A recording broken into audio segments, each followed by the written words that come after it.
We are rolling. You know what we need to start doing? We need to start doing cold opens. Like, how would somebody who's born without a nose feel about the smell of food? Like something just. Well, no, they would. Because obviously you can't smell the food. So do you have a different relationship with food? Now my question is, if you're born without a nose, can you taste the food? Well, I would assume so. I think when it comes to food, it's like 3 different things, right? Like you smell, taste, and like how it feels. If food smells bad, you most likely assume it's gonna taste bad. Okay, it's like, but I like crunchy things for some reason. Okay. Crunchy is a good like in freaking 1997. Texture or gooey. I mean, that's never really been great. Like eating Gushers, nobody likes that.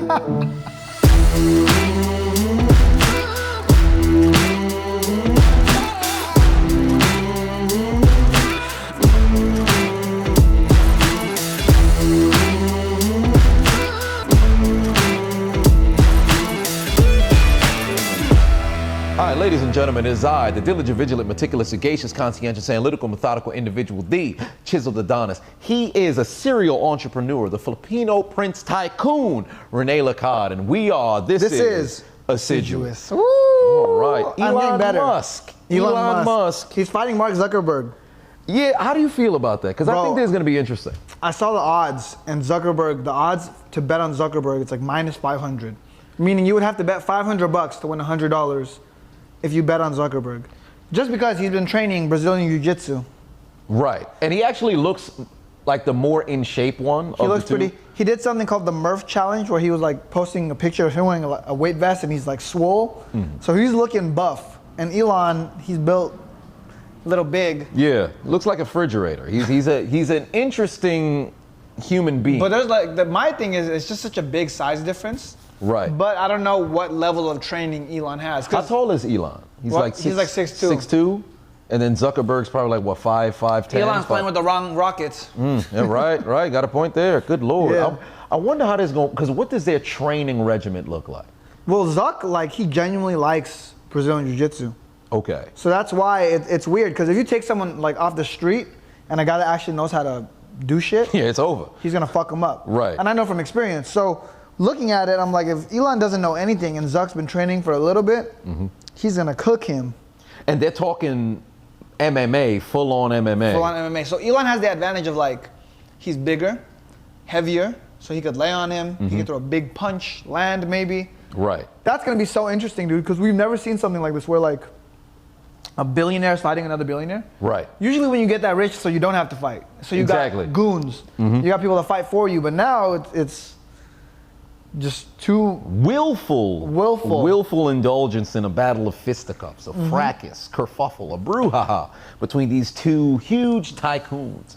Now, this makes me wonder if this is going to become the future of like celebrity boxing, because if you take into account in the past we had like the Jake Paul, the Logan Pauls, they went into boxing, KSI, and then it started to go down to like the TikTok people, the Bryce Halls and the Austin Broom and Elon everything. Musk said something interesting. He said the most interesting outcome is the most likely. Like you're in a movie, and it's true. When you look at life, interesting shit tends to happen. Whatever the most interesting thing is, the outcome. So, I mean, that's part of the reason why he wants to do it. Because think about it, has never been done in history. In the history of the world, and you just have these two guys worth billions of dollars, the richest guy in the world, and like another guy that's in the top 10, I think. Right. Just fucking fighting. And what's so interesting. And why too? The reason too is like why? Like what? How did this even start? Do you know how it started? Gotta be boredom. They're just bored. They just wanted to fight. They gotta be bored. Like, because if you're at that point where, almost similar to what happened with the whole submarine thing with searching for the Titanic, you just have individuals who just got nothing but time on their hands. So naturally the creativity is, wait, what if I fought another billionaire? Yeah. And then you have to find another billionaire crazy enough to say, shit, why don't we fight? And I feel like it's gonna happen now just because you can't pussy out. Right. Whoever pussies out, they're gonna get roasted for the rest of their life. And Zuck, he has the advantage, so he wants to go. Right. Now Elon he has the size advantage, and I think Elon's a bigger guy, so naturally he wants to do it. And I think it does nothing but help their brands, because you have to have balls to step into an octagon, a ring, any form of combat sport. People are gonna respect you no matter what. If they do it, they're gonna respect them no matter what. But I do think there's only one way things could go wrong. For one, if they step into the ring and they look so terrible to where it looks like there's two drunk uncles that's fighting at a barbecue, you don't want to have that kind of That's what it's going to look like. Well, I can almost guarantee you it's going to be bad. It's going to be lazy. Mark Zuckerberg might try to take him down or something. Right. And that's when they'll start getting more technical. But if they're just standing on the feet, I doubt that it's going to be anything interesting. And it makes me wonder, like, man, what do we see? Some blood?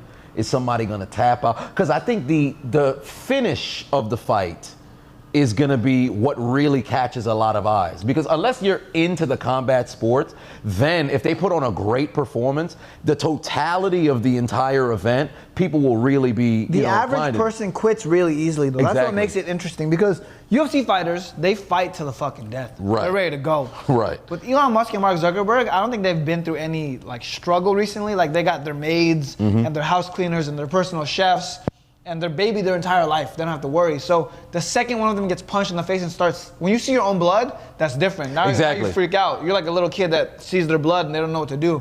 A lot of people haven't seen their own blood before. I think about that a lot too. I'm like, if a guy pulled up on me in the street and I hit him, he starts bleeding, he's probably never seen his own blood before. He's gonna freak out. I win that fight automatically. So I'm thinking with these guys, they've never seen their own blood. Like, what happens if someone gets punched and they start bleeding? That's where it's a mindset thing, because now I'm starting to think, like, all right, is it going to be 3 rounds, 5 rounds, 8 rounds, 12 rounds? Because the longer the fight goes, now you're really testing somebody's will. Yeah. Because granted, 3 minutes in any combat sport is forever. Yeah. Like people, oh man, it's only 3 minutes. Hold a plank for 3 minutes. You're gonna hate yourself. Try to fight against somebody for 3 minutes. You're gonna Someone wish you died trying to take your head sooner. off for 3 minutes. Exactly. So since that's the case, now I'm starting to think like, man, are they gonna do it 3 minutes? Or I should say 3 rounds, 5 rounds, because I think that also factors in. Because if you look at it like, all right, it's a 5-round fight. If you just look aesthetically, Zuckerberg appears to be in better shape than Musk. Yeah. So with that straight out the gate, it makes me wonder what the strategy would be. Would it be, let's end the fight as soon as we can, or prolong the fight to where it works into your favor? True.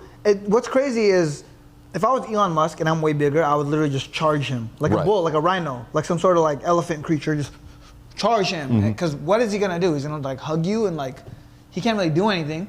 But right? with jiu-jitsu, isn't it like, because usually there's a stigma with jiu-jitsu where it's like you start on the ground. Like if somebody was a home invader and you do Brazilian jiu-jitsu, you're done. You immediately go to the ground like, all right, what are you gonna do? Yeah, whip out the gun now, try to do something. So since that's the case, it makes me wonder what styles they're gonna use. But if I agree with you, if I'm Elon, I would rush him. I don't think I would be in a situation where we're standing up. Because you're just so much bigger. Right. You're so much bigger. The other guy's more fit, he's lighter, he's probably healthier. I hate to say healthier because that's a weird one, but he's probably healthier, better cardio.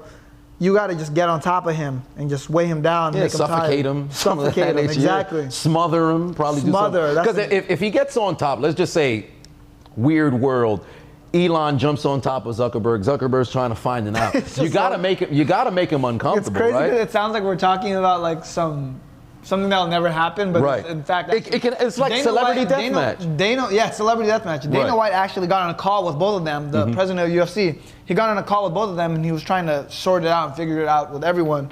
And Dana makes things happen. He does. And if there's anybody who can orchestrate it, it's him, and who can make it a spectacle, it's him. So I'm sure they're already talking about the specifics. How many rounds do you want?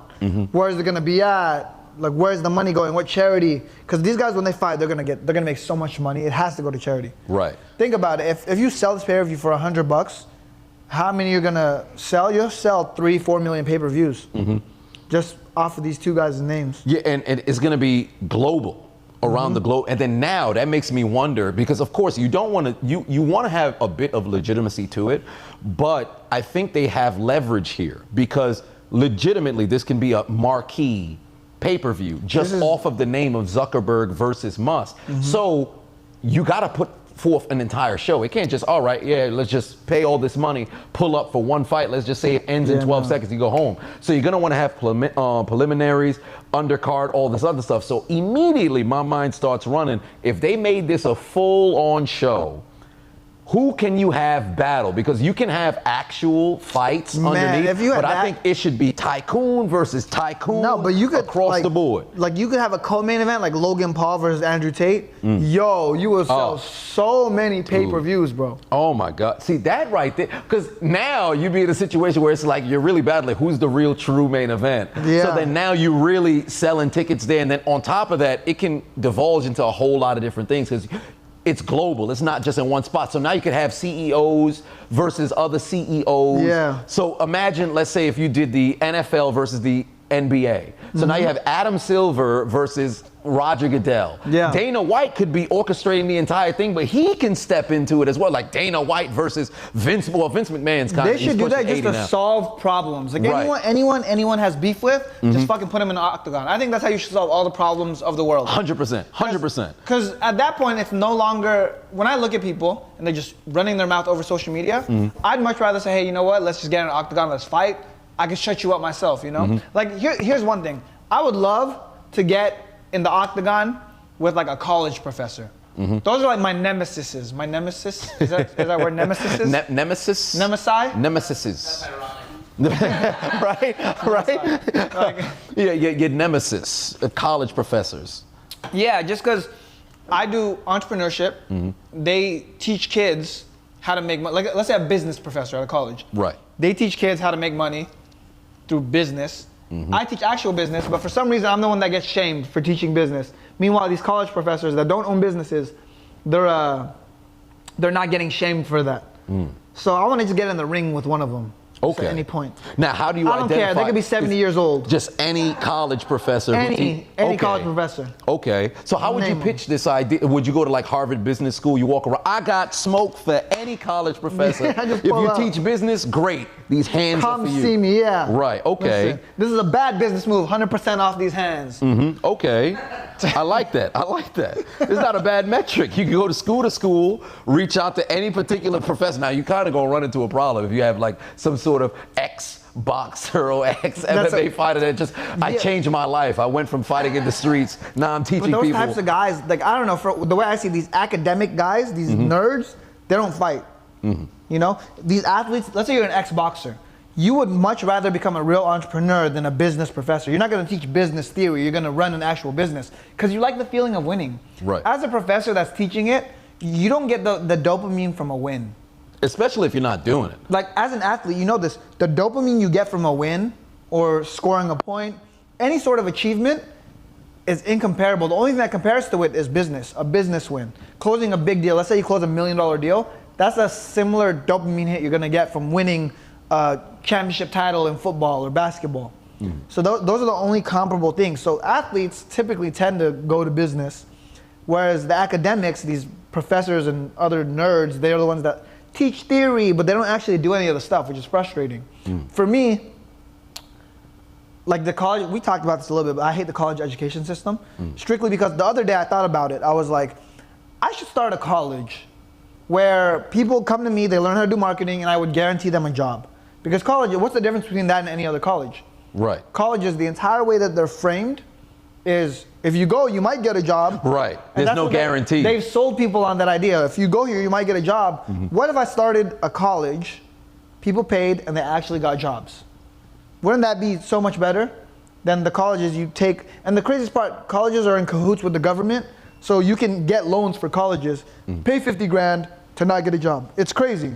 Yeah, and you got people going into these crippling debt where they can't, we talked about it before, where you would literally spend your entire life having to pay back, you know, debt and everything of that nature. So it now makes me wonder, like, all right, you versus this college professor, and because they're pretty much in a situation where they're not teaching, you know, the grand scheme of things, and they're not actually doing it. So in your opinion, how do you think, if you have your own university, you start that up, how would you now legitimize yourself? Is it just based on, look at my achievements, look at what I've done, to where I have that authority and legitimacy that's there? Because people will look at college and, like you stated, it's all you might get a job. If you can guarantee and you have the receipts, how do you get people to still? Because there's a lot of people who just, I'll go to school because that's already embedded in their brain. The thing is, people are always gonna go to the pedigree. It takes a long time for society to move, and I think eventually, at some point, colleges will be obsolete. Yeah, at some point, colleges will be obsolete. Like 100 years from now, 200 years from now, no one's gonna be going to colleges anymore. They can learn all the skills outside from the actual person. Good example. If you want to learn how to play basketball, are you gonna learn from Steph Curry or like some dude that watches a lot of basketball games? Like someone, a sports commentator. Are you gonna learn from a sports commentator or are you gonna learn from Steph Curry? You're gonna go to Steph Curry. 100%. So now that people have access because of the internet to the people that actually teach these things, colleges become less and less useful. And I think it's gonna take a while for people to catch on to that, because right now the entire industry, they're looking at people strictly for their credentials. Where do you have a business degree from? Oh, business degree from Harvard, cool, you can get a job with us. Why are you getting a business degree to get a job, first of all? Secondly, companies are changing. So SpaceX, they don't need people with degrees, they need people with talent now. And eventually, once these companies start adopting that, hey, we don't care where you went to school, we only care about what you can do and what talent you have, that's when the world will change, because the standard will no longer become college degree, it's gonna become experience, it's gonna be actual skill, it's gonna be performance. Right, and I think we're leaning more back towards the meritocracy as well, because I'm happy that you brought up meritocracy? I dropped out of college, I don't know that. So it's basically based on like pretty much your performance is what dictates, you know, where you ascend and everything, right? Because I'm glad that you mentioned that regarding like with sports, because there's a conversation that's going around now, especially amongst athletes, where they're looking at the performance on the field, on the court, on the clay, wherever it may be. A lot of the trainers are not individuals who've played or competed at the highest level. Yeah. You have a lot of people who, well, let's say you went to a D3 college, you went to a JUCO, went to a D2, you didn't quite make it to the top of the top. Oftentimes you'll be like, all right, if I want to excel, I would want to train underneath somebody who performed at the highest level, right? So then now with basketball, for example, a lot of the moves all look the same. A lot of the jump shots, the post moves, the flow of the game, everybody looks the same. So T-Mac was actually talking about it, shout out to Tracy McGrady, and he was like, man, you know, all of these trainers, they're all teaching people the same stuff, and there's so much wasted motion. So now that immediately, when I look at business, when I look at anything in school, if you look at somebody who's already doing it, if like say you have a doctor, of course there's certain professions that you have to go to school for, but if you just shadowed under a professional, you would learn so much more than having to learn from a professor or whatever the case may be who's actually not even doing it. Because look at it like this, you're gonna go get the degree, you're gonna graduate, and then you're gonna shadow under somebody anyway. So what if you just took that time frame of you being, you know, reading the books and everything, shadow under that person for that same time frame, you will have probably made it further than the person who got the books and then started shadowing 4 years later. Well, think about, you're gonna like this, I'm gonna use a word. The entire system is antiquated. Ah, okay. All yeah, right. the entire system. Nice word. All right. The entire system is antiquated. This system that we've built into the world, it's all over 100 years old. So it doesn't work in the modern world where everything moves so fast. When you look at business, things happen in the blink of an eye. Lives change in the blink of an eye. So when you look at the system, they say, go to school, get a job that pays you well, save some money, invest it, right? They use these words, invest it. Let compound interest work. People don't realize compound interest takes 30 years, 40 years to work, or it takes millions of dollars. Compound interest, it works, but it acts on time or money, the amount of money you have. So people that are just investing in stock portfolios passively, they're not gonna end up being rich until they're 50, 60 years old. But they don't do that. They sell you the idea that you'll be rich when you do it. It's how you save money, so when you're 60, and they get you okay with being rich at 60. When in reality, we know nobody wants to be rich at 60. Every single person I know that wants to make money now while they're young, while they can spend it, while they can use it, while they can live a good life. So the entire system's antiquated in the sense that it's made for people to work, to then save their money, to then be rich when they're old, to pass it down to their kids. And you know what's interesting? Like even with now, there's a stigma around like with get rich quick scheme. Yeah. But in the grand scheme of things, wouldn't you want to get rich quick? Yeah. Doesn't it make more sense to make your money now? Like 100%. Granted, delayed gratification, that's big, that's very important. But if I told you can be a millionaire now at 25, 28, 29, 30 versus having to wait 30 plus years, you would probably choose now. But I think it's just that there's a mindset that's missing to where they're like, that's not attainable. Well, the issue is get rich quick usually implies easy. Right. they're usually synonymous. Getting rich quick is getting rich easy without effort. That doesn't exist. Getting rich quick is possible, it's just hard. You want to get rich quick. A get rich quick scheme could be real, but it's get rich quick and hard. Right. Pause. Yeah, it's not yet. Pause. Yeah, preemptive pause. So yeah, that was you crazy. have, like, it's possible to get rich quick. I know a bunch of people that get rich quickly. They'll make $1 million in a year. They'll go from being broke to making $1 million in a year. They'll pop off on YouTube. They'll have a viral video. Something will change their lives. It's possible to get rich quick, and that should be the goal for everyone. It's not possible to get rich easy. Right, because the faster you get to your dream life, the longer you can enjoy it. So you don't want to be in a situation where you're sitting there like, oh man, you know what, I'm going to use all of these, slow paced methods in order to go and make money. Because the sooner that you can make that money, the faster you'll be able to enjoy it, the more you'll be able to enjoy it. That's very important. And I think now, especially on social media, where there's a large influx of gurus and people who's telling you all these different things. Well, you could build out this the LLC bros, where everyone, oh yeah, you make this LLC, immediately start making money. Now, granted, I understand why people would look at things and think, all right, well, these can be scams. There's some people whose systems that they implement clearly aren't as well as they claim, it to be. But in the grand scheme of things, again, there's a lot of ways that these gurus or people who are doing it can legitimately help you in your quest to go and make money. I saw one of the stupidest things ever. There was a guy, his bio said, owner of 6 LLCs. I'm like, that's how you know nothing about business. Right. Real businessmen, and this is what I hate. When I started this entrepreneurship journey, the LLC was everything to me. I worshiped the LLC. I'm like, I'm an LLC owner. It makes you feel official to say LLC. Real business owners, LLCs are the last thing on their mind. They think about the actual operations of the business, how the business makes money, and the LLC is where they funnel all the money through. But it's not like they're not taking pride in the LLC. Because an LLC, I'm 10 clicks away. I hit the computer, I'm 10 clicks away from forming an LLC. Click, click, click, click, click, credit card, boom. $500 later, I have an LLC tomorrow. That's the easy part. The actual business building is the hard part. And they don't understand that if you're making no money, what do you need an LLC for? If you don't have an actual business, what do you need an LLC for? An LLC is for the people that actually make the money already. But people put too much focus on the LLC, they don't put enough focus on the actual business.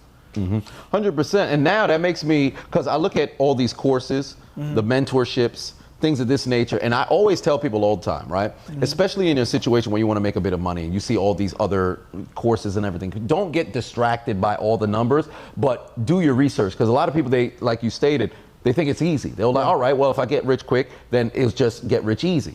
Here's where the problem comes from. There's a lot of individuals who are just strictly lazy. You're not willing to go and do the work because there's so many resources that are out there to where you can leverage the free content. First thing that you should do, once you identify, oh, this person has a course, this person's a guru, they're in a niche that you're actually interested in, then you search all of the free resources that that person offers, whether they have a YouTube channel, whether they have a free webinar, whether they have a free masterclass, whether they do lives, whatever the case is, you dive deep into that category, right? Because same thing happens in school. You got to study so that you could pass quizzes. You got to study so you could go and pass tests. So the same thing applies if you're going to go the alternative route and you go follow with a guru or whatever. But in the midst of searching all of the free content, the moment that you get to the point where you feel as if you need more, that's when you go and you break out the credit card. That's when you break out the cash. My issue with a lot of this too, like I agree, there's a ton of scammers out there. Right. And it's your job to do your due diligence and figure out which people are scammers. Because the guru space, everyone can fucking claim to be a guru. It's pretty obvious which ones are the scammers. If their page only has 4 pictures on it and they have them with a Lamborghini, them on a private jet or something, they're probably a scammer. But if they have years upon years, the other day I got called a scammer, which is why I started thinking about this. Someone said, you're a scammer. Or they said, I don't know, man, this sounds like a scam. And I thought about it. I'm like, I literally have 5, 6, 7 years of photos, videos, content, me pushing out that you could look, you could do your own research to determine this is not a scam. But more than that, when I look at it, the people who are broke are typically the ones that think of everything as a scam. They live in fear, right? When you think about it, they're the last ones to judge what is valuable, what's not valuable, because they're selling their time for $15 an hour. They're getting scammed every single day. This company's saying, hey, I'll give you $15 in exchange for 1 hour. Be my slave for an hour, $15. And they're saying yes. So they're getting scammed, but they're calling everything else, hey, here you could potentially learn how to change your future. I don't know, it sounds like a scam. And it's like, it's you can't really help. The richest people I know are the most optimistic investors. Right. They're the ones that will dump $100,000 in a real estate deal and be like, let's hope it works. They're not thinking, oh, is this a scam? I have a friend who lost $1 million in crypto. Lost $1 million in crypto because he heard from someone reliable that he hopped on the Doge wave. No, I don't know what it was. He didn't tell me, but he heard from someone reliable about a crypto project that was going to take off. And said, you know what? I'll dump $1 million in it because this is going to be my 100x play. Sure enough, it didn't work out for him. He's not sitting there thinking, oh, it was a fucking scam. He's sitting there thinking, well, shit, now I have to make the money back. Let's get back to work. He's not focused on, is it a scam? Is it a scam? Because think about it, if you're scared to invest $1,000 into your education, into learning something, into an asset, how are you going to invest $100,000? You know what's interesting about that? It's like people will say, I'm investing in myself, or I'm building myself up. But then how? If you don't put your money where your mouth is, right? So if you're going to invest in education, there's so many different forms of education that you can go and find stuff out. So let's just say you were to go and find like a guru, somebody who's saying all of this stuff that sounds too good to be true. Right. You make sure you have to properly vet that individual. Like you said, if somebody got an Instagram, you got 4 posts from last month. This is when you started posting. Of course, this person's scam. Yeah. Huge red flag. But you got to dive deep into the content, see how extensive and knowledgeable they are. Moreover, oftentimes, if you leave very detailed questions, you can find out if that person knows what they're talking about. 100%. So for example, if you have a webinar that you're running, they're going through with the webinar or whatever, sometimes that individual opens stuff up for questions. If you hop into enough webinars, you can now have a full spreadsheet of questions. You can discern the difference between the two. And if you ask somebody a question, unless it's just a spectacular question that leaves somebody stumped, oftentimes on the entry level, they should have an answer to whatever the hell it is that you're asking. So if they're sitting there like, all right, well, so if I wanted to get into social media marketing, well, which app would I go to? Yeah, maybe Reddit would be a good idea. I think maybe Skonex, maybe on Bebo. If somebody says something like that, you know they don't know what they're talking about. I think they're just people are lazy stuff. though. That's the issue. They're too lazy to do the research, so they just want it handed to them. And when you want something handed to you, you're gonna get handed shit sometimes. You know, so people have to do the research, but they're just too lazy to do the research. And then you know what's interesting? If you want to get to the point where you have the stuff that's essentially somewhat handed to you, you have to go into the very high-ticketed programs to where they give you the framework, they give you the systems, they give you the outline, they give you the blueprint. But then in situations like that, the people who actually pay for that, they're so high level to where they're going to take action. Because when you actually pay for something, now you're actually being held accountable. You're actually paying to get that attention to detail. 100%. So if you're in a situation where you're just going through the free stuff, you're trying to do the research, and on top of that, I think with the mentors and the gurus, what makes them so important, at least the ones who aren't scamming you, is you're in a situation where there's the level of accountability that exists there, and there's also a roadmap as well. If you're going into school, you're saying, all right, I want to go learn about business. You're going to learn about all kinds of multifaceted stuff. If you want to focus in on one thing, you find somebody who's a professional in that one thing, you're going to learn everything about that one thing, and it keeps you focused to where you don't have distractions all over the place. I think a lot of times the reason people fail is because they have ego. So they'll go into a business with ego, and it'll stop them from asking people for advice, learning from other people, following something other than what they know. Because for me, I had an ego, I still have an ego, but to this day, if I see someone doing something that I don't know how to do, I'm gonna pick their brain, I'm gonna ask them what they do. Even with you, when you come here, I ask you like YouTube stuff all the time. I'm like, hey, I'm gonna defer to you on a lot of, for this podcast, titles, thumbnails, everything YouTube or social media related, I'm gonna defer to you because that's something you know. Right. So what I can do is I can, when it comes to the business monetization, that's stuff where I'll kind of lead in. But as far as getting this off the ground, popping it off, I'm going to defer to you always just because you know. And people have egos and they're too blinded by their ego and their ideas. They think they have the best idea in the world, but they have nothing to show for it. And you have to have a level of humility, I think, when you're entering the space, even in business and in personal. Because oftentimes you have the people come in, you say, all right, well, I have a great idea. This is going to work. I'm going to do everything that I can to make sure it works. If you haven't gotten to the point where you look at it like, wait a minute, maybe I don't know everything. Maybe there's somebody who's out there who knows a bit more than me. Sometimes I need to defer. Sometimes I need to confide in somebody else. Sometimes I have to take a step back and identify what it is that I'm good at. Because the ego will tell you, double down on your strengths, but then try to go and strengthen your weaknesses or whatever the case is. But oftentimes when you see successes, you just focus on your strength. You get somebody else to cover the weaknesses, but you have to identify what that is.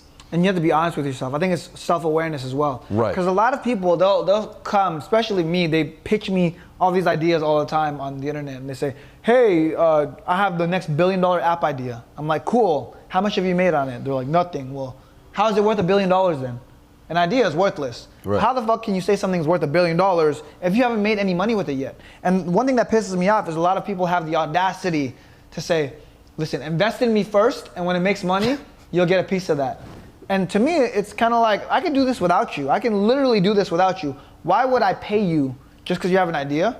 There's ideas every single day. There's millions of ideas. There's a reason none of them work. I have people pitch me ideas. This is the greatest idea. I listen to it. I'm like, it would never work. And they say, oh, you don't know what you're talking about, blah, blah, blah. And maybe one in every 100,000 of those, they're going to be right. I don't know what I'm talking about. And they're right, and they end up being billionaires. 99% of them, they're just clueless when it comes to business. They're not willing to listen.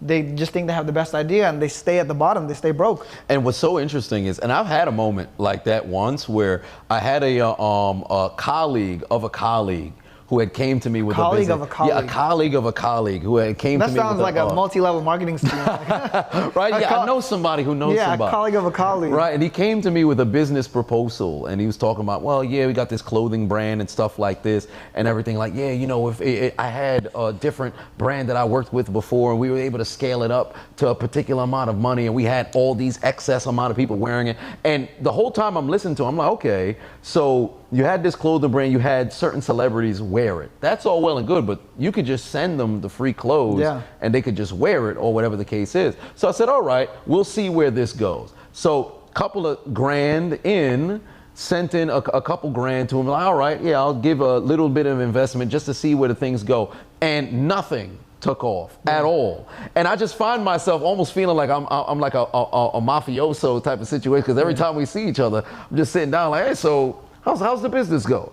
Oh yeah, you know, I just got to work on this, got to work on. But the whole time, it's like you had an idea and you never really applied anything. You just assumed, all right, I'll just throw money at it. But you don't take into account the work that goes behind it. You just think off the basis of just your own ego, it's going to grow. Yeah. And that's not going to get you People think anywhere. the world is centered around them. People think the world revolves around them. So they assume any idea they have, it's going to make money. We don't realize how much work goes into it. Ultimately, when I look at any deal that comes across the table for me, I look at MVPs. And I think a lot of businesses, when you think Shark Tank, all of this stuff, people say, I'm going to go on Shark Tank.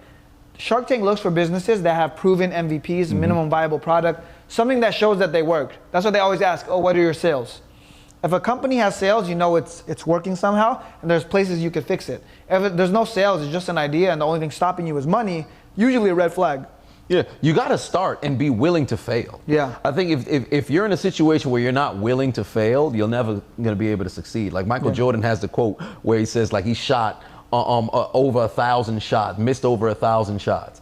Things of that. You got to be accustomed to I wonder how fail. many of these things, I hear so many quotes like that. Like Bruce Lee has the thing, I don't fear a man who practiced 1,000 kicks. I fear the man who practiced one kick 1,000 times. Yeah, and so many moments, whenever I see quotes like that, it's symbolic. I think it's more in theory, because if you take it legitimately versus, you know, just in theory, you'll be in a situation where you're sitting there like, oh, so I got to fail 1,000 times in order to succeed. No, it's the meaning behind it. Yeah. Because if you've never tasted that failure, you won't really enjoy the success. You ever seen somebody who just keep winning?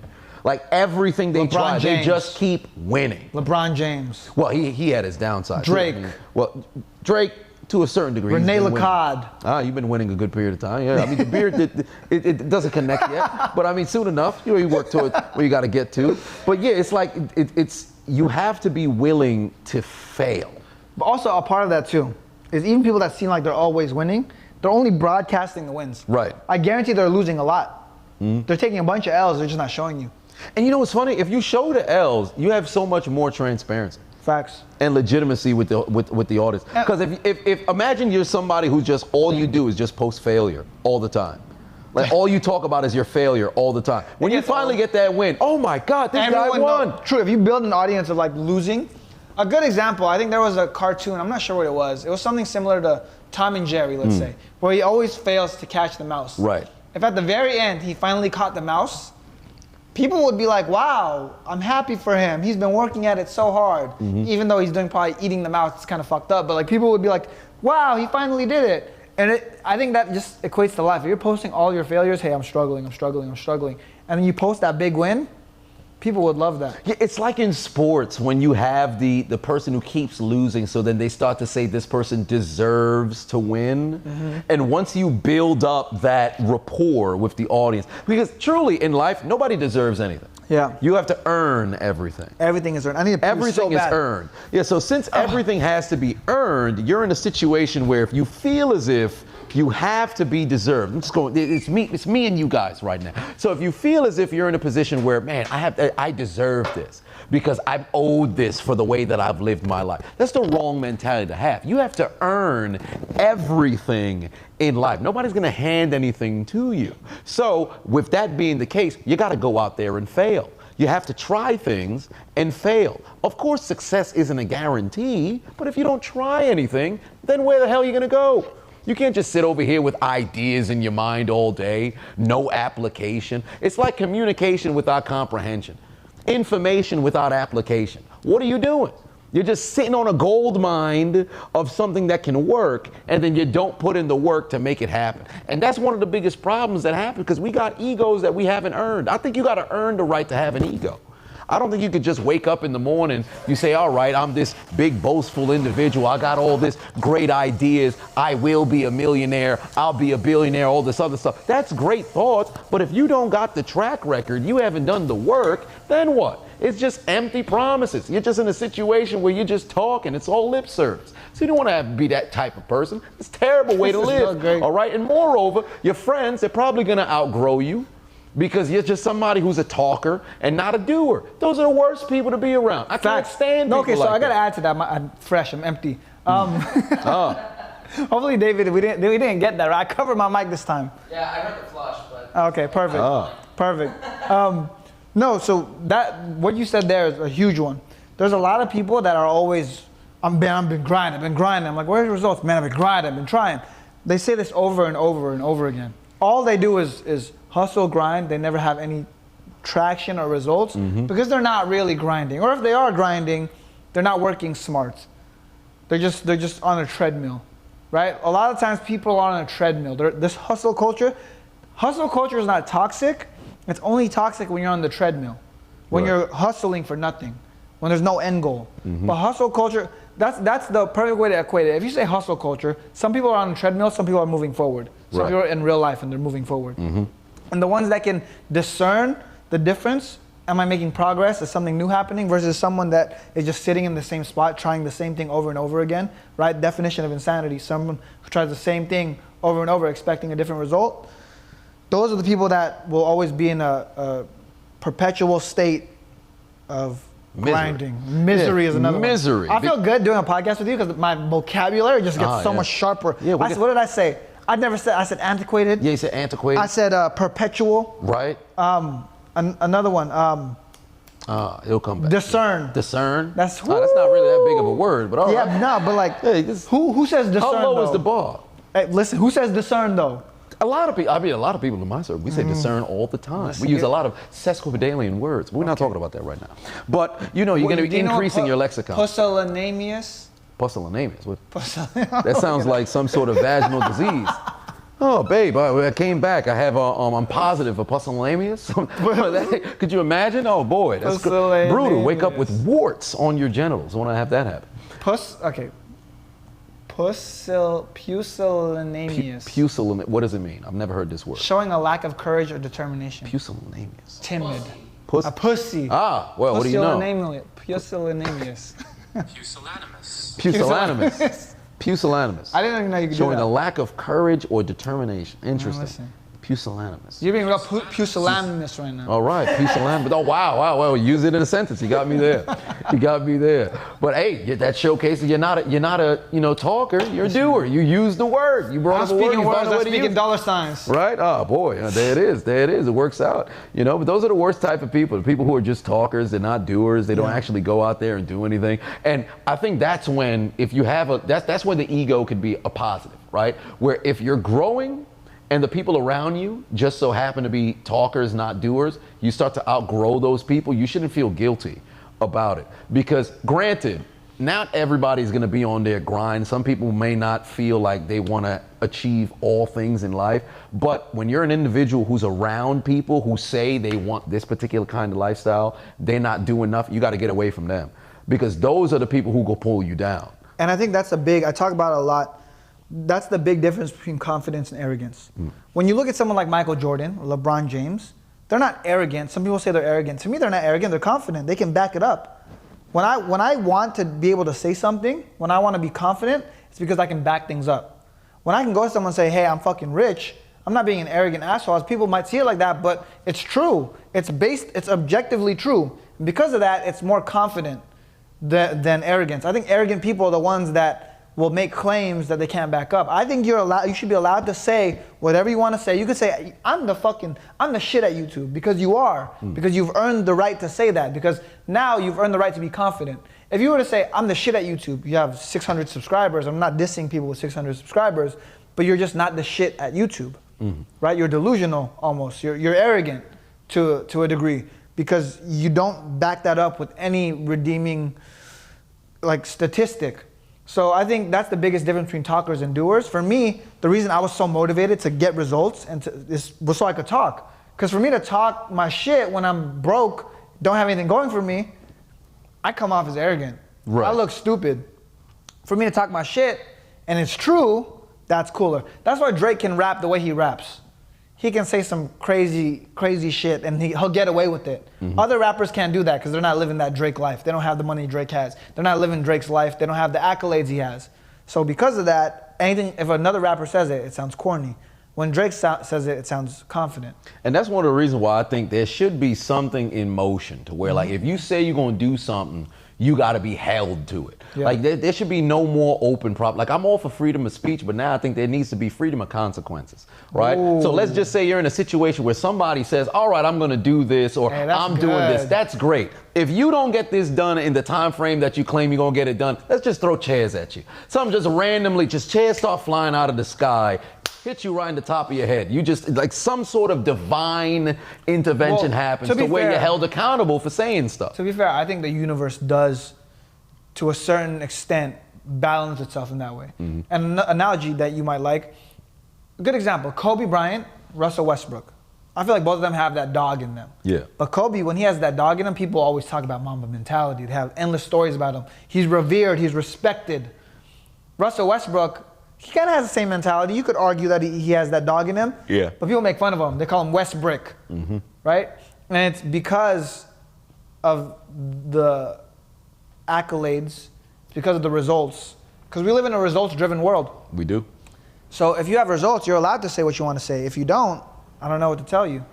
Yeah, that's the unfortunate portion, because when you're in a situation where people will talk, right? You'll say, all right, I'll do this, or I'll do this, or I'm grinding, or I'm working. And I think I mentioned before, if anybody who says, all right, I'm working, I'm doing everything that I can to the maximum output. If I were to tell you 6 months, and I'll always make this point, if I told you for 6 months, I secretly had a nutritionist, sleep therapist, a personal assistant, and a personal trainer follow you around. If I told you for 6 months, these people were following you all day. If you operated at 60% of your maximum, effort, you would be able to live. But if not, they shoot you in the head. Would you be willing to have them showcase their, analysis over the course of the past 6 months? If you say no, then I know you're bullshitting. Yeah. So the way that I feel about people who always say, I'm gonna do this, I'm gonna do that, I'm gonna do this, or I'm currently doing this, I'm doing that, I'm grinding, I'm doing all this other stuff.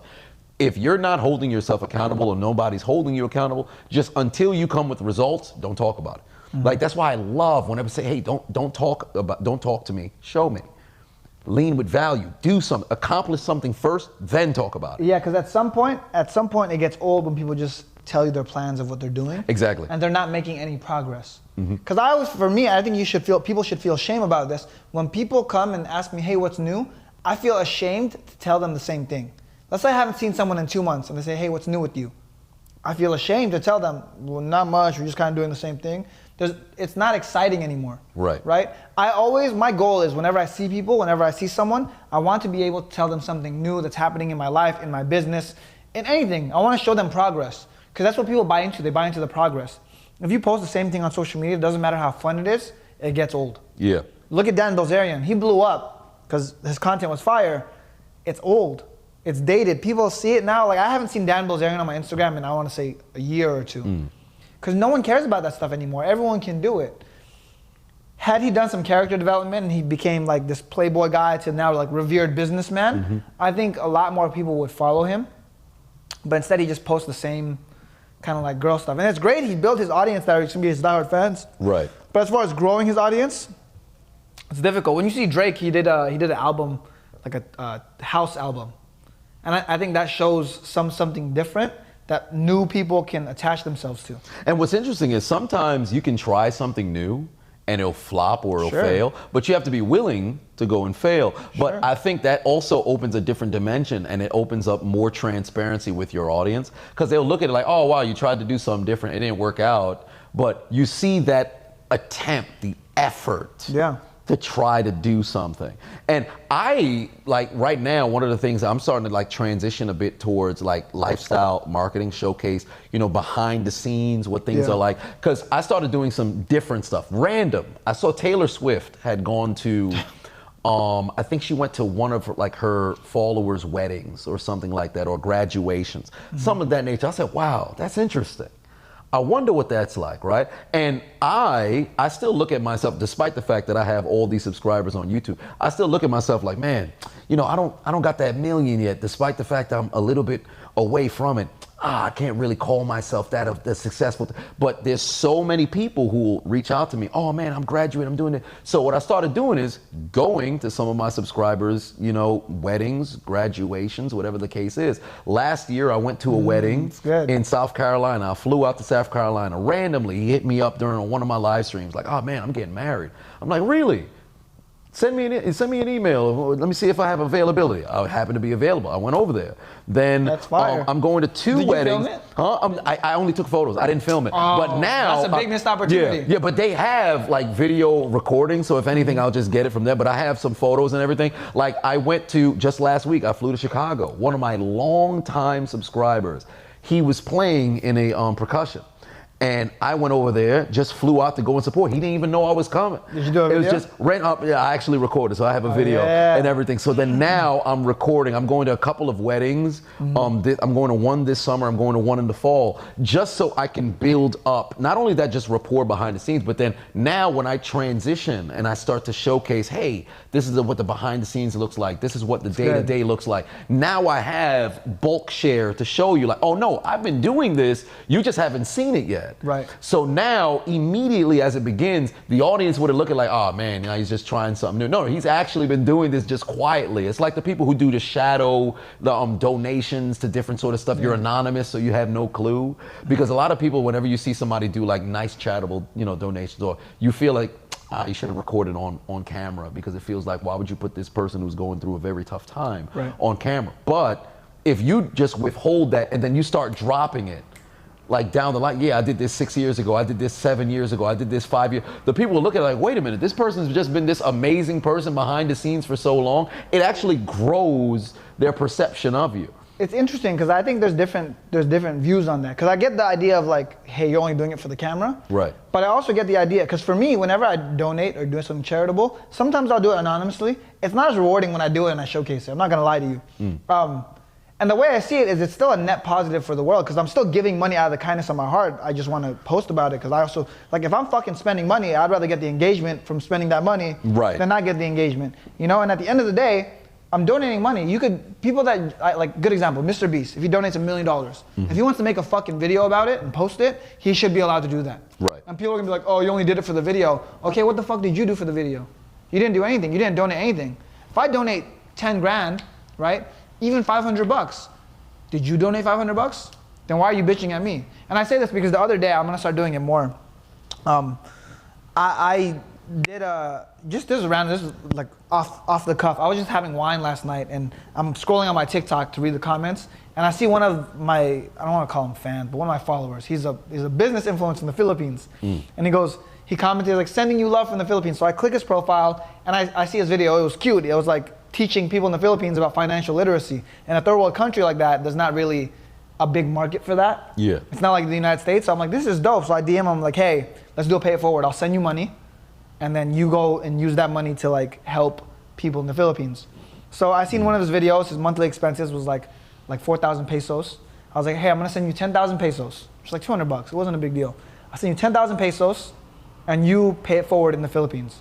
So now we're gonna work on a video where he's gonna make on his page that I sent him 10,000 pesos and he's gonna go and try and like give it to kids or like use it for like as a force of good in the world. Right, you know? That's beautiful. That's beautiful. I posted about it. I'm gonna wait to see what he does with it, obviously. This motherfucker, theoretically, he could just fool me and he just put it in his pocket. Right. Hey, 2 months rent. Right. But I think when you do something like that, now we're gonna create something out of it and it's gonna be cool. I don't see an issue with posting people doing good. I think if everyone, and keep in mind, don't post some shit unless you're actually helping people. Right. If everyone where they just wanted to post something, and let's say everyone donated, I don't know, $100, but posted about it, the world will be a better place. Because now you have people that are just so greedy, holding everything and donating. Imagine, if you pooled, I don't know, let's say I have 100,000 followers, they each donated $100. It's $10 million. $10 million to go to a cause. That can do a lot of good, man, from one person. Now imagine someone else doing it.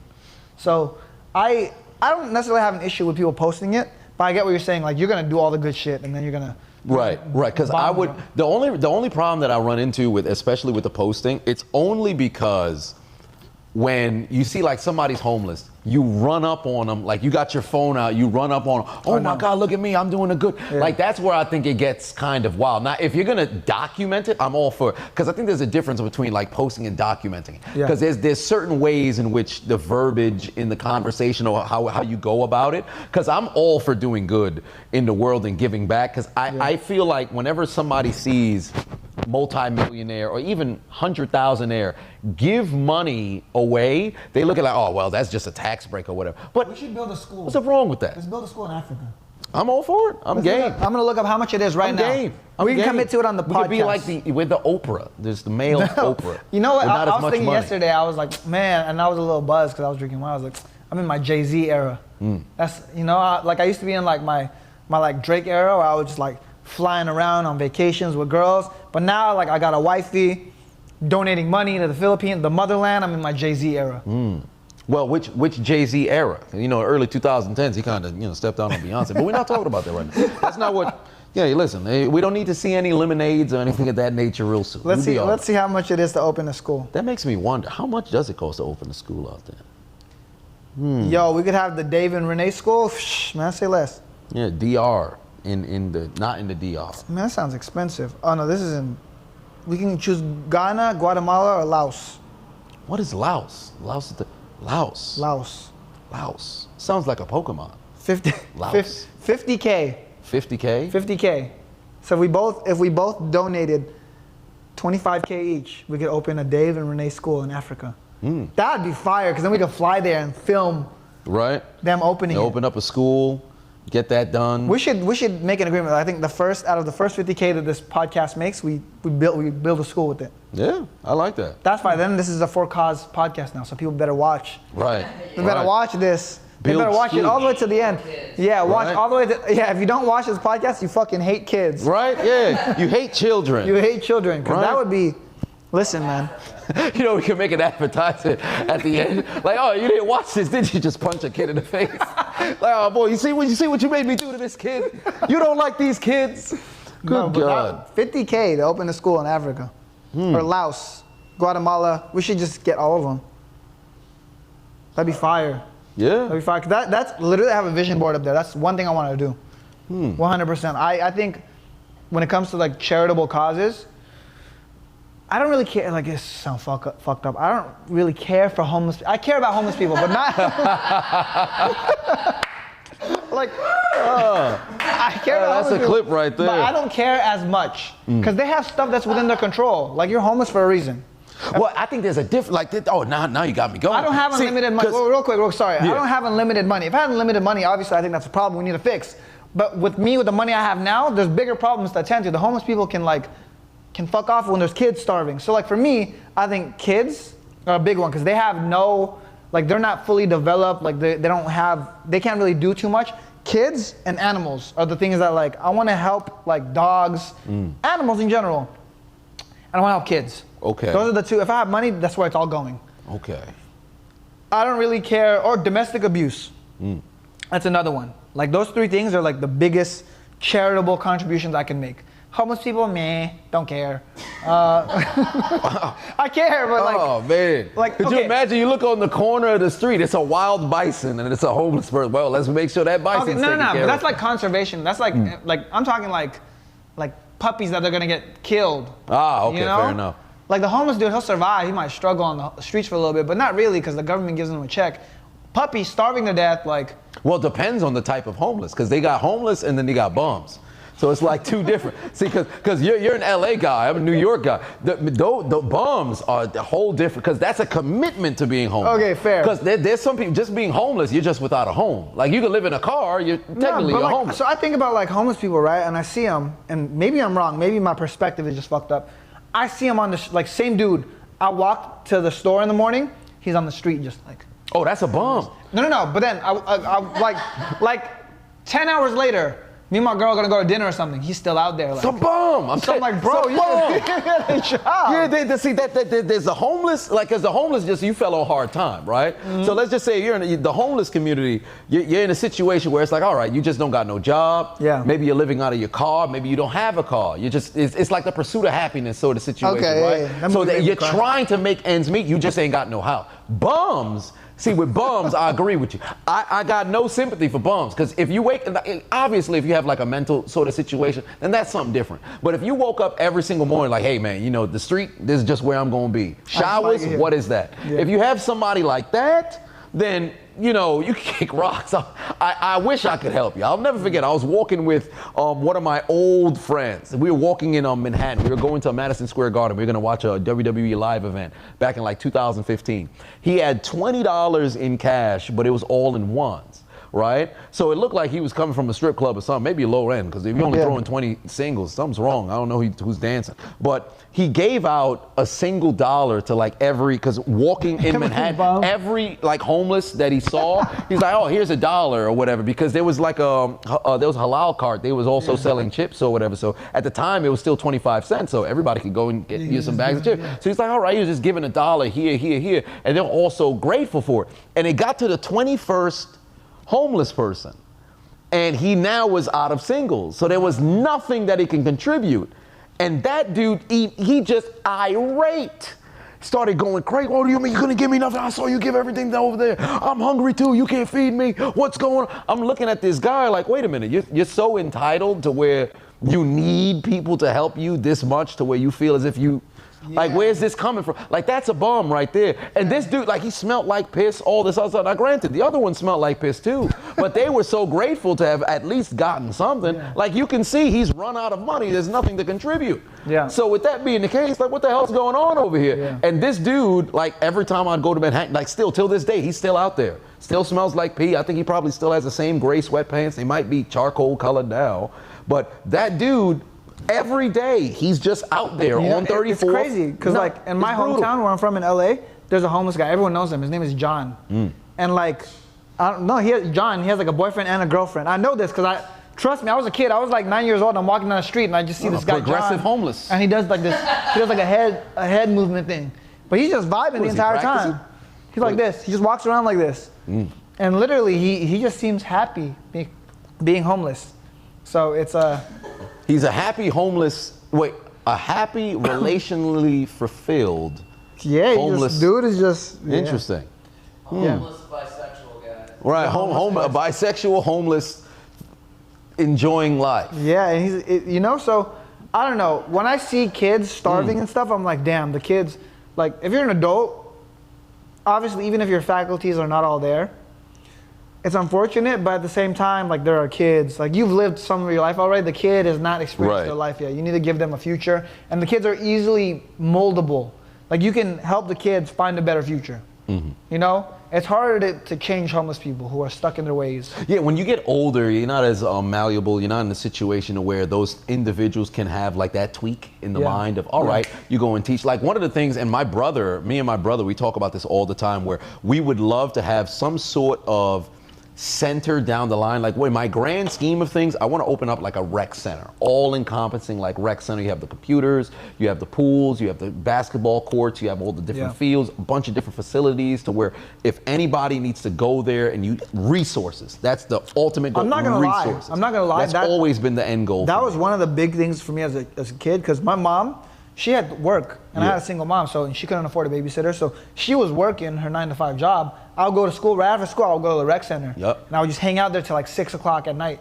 So I would get off school maybe like 1 or 2 o'clock. I would go to the rec center, play basketball, hang out with people there, just chill. And that was literally one of the good memories of my childhood. I would look forward to it. It wouldn't be, hey, I'm leaving school, I'm gonna go home and be sad. I would look forward to getting out of school, going to the rec center, playing basketball. That's the biggest thing, because I would want the children to be in a situation where they have something to look forward to. So you open up this here rec center, and then not only do you have access to all these different resources, there's individuals there, whether it's teachers, mentors, whatever the case is, that can provide that guidance. Because look at kids who go to school now. Like if you have an extracurricular activity after school, whether you're playing sports, if you're part of a different sort of club, you damn near coast through the day to get to the afternoon 100%. And the extracurricular activity. Because that's where the fun is at. That's where the fun is at. So if I now have this rec center that is servicing kids from K till 12, and even set up some systems so where it can also service some adults, but it's primarily pushed towards the kids. Now you're in a situation where you're really changing lives. Because of course school can do its job, but there's a lot of times in which parents, they can't afford to, like whether it's babysitters, whether it's paying for team sports, whether it's paying for band. My brother played instruments when he was young. He was bass clarinet, he could play the piano and all this other stuff, but when it came time to go into different sort of bands outside of the school or even at the school, you don't got the money to do it, then what? So if I now have a rec center where if I make enough money to where I can cover the overhead and it's all just you show up and you get to participate, now you have children who have access to a bunch of things, because ultimately, in the grand scheme of things, when it comes down to kids, it's all come down to access. If you have a child who's in a situation where you can try a bunch of different things, now you can really identify what it is that you're actually interested in. Because as children, once we have to keep trying stuff to find out, oh, what's our thing? What do we like? Do you like playing basketball because it's the only sport you have access to, or because you played a lot of different sports and then you chose that one? There's a lot of people who like fencing. I've always found fencing interesting. I'm like, how the hell do you get into fencing? What parent, lunatic, says, hey, try on this, put on this aluminum sort of foil looking like garb. Trying to stab each other. Take this thing and stab each other. Every parent would say, no, don't do that. But if you have enough, obviously, money, resources to now get that child to try that, all of a sudden now they reach like 14, 15, 16, and bam, they are fencing on guard, person, right? They're doing all this other stuff, jousting and all this other stuff. So you want to have a situation where you have the resources. So if I were to have a rec center with all of these encompassing activities that all these kids can go and participate in, that's always been my end goal. Whether it be here, whether it be Africa, whether it be Haiti, whether it be somewhere in Europe, wherever the case may be, I would want to open up some sort of center where the kids can go and they actually get access to resources. I think that is by far the best idea that I have, or I should say the best thing that I will have accomplished. All right, so I think we agree. If we're gonna, let's rank charitable causes from best to worst then. So I think we both agree that kids are the top one. Right, because the children are the future. And then, it sounds so fucked up. I'm not saying, by the way, I'm not saying that. Yeah, kids are at the top, right? Bums are at the bottom. Bums at the bottom. Bums are at the bottom. So ladies, some of your boyfriends are at the bottom. Listen. Some bums. Bums at the bottom. They got, and unfortunately, right? Especially that Josh was the bum in L.A. John. Well, shout out to John. You know, he was able to find love. You know, and there's people twice, and there's people on Tinder, Bumble, all those different apps. They can't find anybody. True. They've been sitting at home lonely. John's a bum. And he's got two. He's got a man and a girl. Facts. And you lonely. How you feel about it? Shout out John. Shout out John. Shout out John. I think it's kids. What would be second? I think for me it would be like domestic abuse would be like the second charitable cause that I would want to change. Animals. I'm trying to think of other ones. Environment. Bums or the environment? That's the. Yeah, bums are the environment. No, bums or bums or the environment. Which one are you choosing? Save the environment or save bums? Yeah. Good God. I'd probably go with the environment, man. It's just something, man. Bums is just got. Oh, maybe because I've been in New York too long. Because I don't know, man. It's just that there are some bums where you just, man, if you disappeared tomorrow, damn. I'd feel no ill will or nothing. So like, I guess PETA or bums. Well, surprisingly enough, me and animals, I feel nothing towards animals at all. Really? Yeah, I feel nothing. Are you a psychopath? I always thought I was, but what's weird, I don't feel pleasure. Like I remember when on the early days of YouTube, right? When there was just wild videos everywhere. I saw somebody get beheaded on YouTube, all this other stuff. Like it was crazy. There was a video of a guy killing a horse. Oh my God. Because a horse is like one of the majestic creatures, right? Yeah. And I'm watching this, I think at the time this was 2007, so I'm like 13. I'm watching this, no emotion. No emotion. And I remember there was like the gore sites, like back when we were breaking into like the internet, you're going in school, you're putting in the proxy stuff. This is concerning. Right? And I would go, they put on like these gore sites and all these animals just getting slaughtered. Like they'd have video of like Rot slaughterhouse, these cows going into this machine and everything. And I would just sit there, no reaction. Like I'm not getting pleasure from so this. Concerning. I'm not like, oh my God, look at the. I was seeing eyes pop up. I'm just sitting there like, wow. I don't know if I was desensitized or something. This is so concerning. I don't know. It's weird. I felt nothing. But it's not like I wake up in the morning like, oh man, let's kill the dogs. Oh, you want to make some horse meat? There's no problem. Let's make this. So now when you see people, do you feel the same way, or do you feel a little like? I do have like the when I see, unless it's like you got some bums, I don't know. But with people, like if they're going through some rough, I empathize. I have the sympathy that's there. Because of course, when I see like animals going through some rough moments, like when they're in the arms of the angels, the dog commercial, like those commercials, you see them crying. I used to just sit there like, wow. I wonder what happened to make that dog cry. Go about the rest of my business. I feel nothing.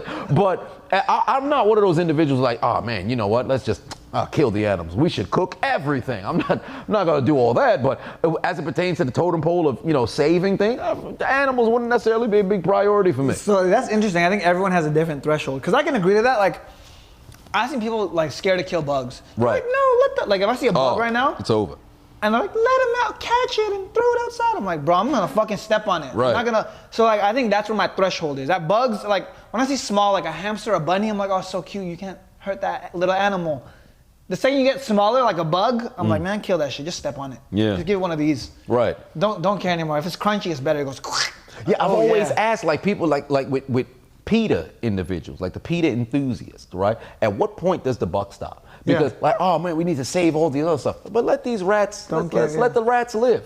Let's let the rats live and go around and do. No, you don't. If you had a firearm right now, you would light up every rat that you've seen that's running around. I don't know what their importance is. Mosquitoes. Who murder all the rats, mosquitoes? I'm not gonna lie, I don't feel bad for a rat. I don't think I would kill a rat. Oh, you don't? Oh, I would. Yeah, see, like I have sent several to the shadow realm. Yeah. I think they're just around New York. I don't think I've seen it's brutal, man. They're everywhere. I don't think I've seen a rat. Like, I don't know. I think for me, if it doesn't have a skeleton, I don't like. That's where my threshold is. Like lizards, I would feel bad if I see a lizard and like I see someone kill a lizard. I would feel bad. Snake, I would feel bad. But like crocodile, I would feel bad. But like a bug, that's where I'm like mosquito, kill it. Fly, dead. You know, I think it's the skeleton that like. This the skeleton. This is an interesting take. I've never heard. Because a skeletal system is what makes something like functioning almost like as a full animal. Like bugs are just kind of like dumb. They just kill them. Interesting. So. Well, tell that to ants. I mean, you throw out some sugar. I've seen some very sophisticated ants. True, but are they just programmed like that? Like, I don't know. But who's programming them? God. But you would still have to have some sort of thought process to allow yourself to be programmed, I guess, to a certain degree. No, because think about it. If people can program a computer program to create ants that act exactly like ants would, wouldn't that mean they're like simple programmable creatures? To a certain degree. Because like, good example, it would be almost impossible to create something that acts exactly like a human. Mm-hmm. Just because humans are so sophisticated and complex, and there's always different variables, it's impossible to predict a human to the T. I think it's based in emotion. I think that's probably the biggest. With ants, it's like, you know for a fact they're gonna do this little pattern, whatever the fuck they do. Sugar, I'll move in a zigzag line to pick it up and bring it to my queen. Like, it's super predictable. You know, that brings me to what I think we can close with. I think the battle between Elon Musk and Mark Zuckerberg, what they can do is the battle, whoever wins has to create a humanoid-sized ant, right? And try to make them as human as possible to see if the difference between one that has no emotion and then one that does. I think that'd be interesting. You have a human versus a humanoid-sized ant. Who would do that better? I feel like Elon is building robots. He would do that better. Zuck would build like a metaverse ant. Right. And then if the ant, he'd probably block the ant too. Yeah, he would censor him. If the ant starts talking about COVID-19. Right, yeah, you censor the ant. Censor the ant. Are ants censorable? Are they censorable? Interesting. What are we talking about? We talk about censorable ants. Censorable ants. All right, guys, you can drop it in the comments. Are ants censorable? Right? Can you cancel an ant?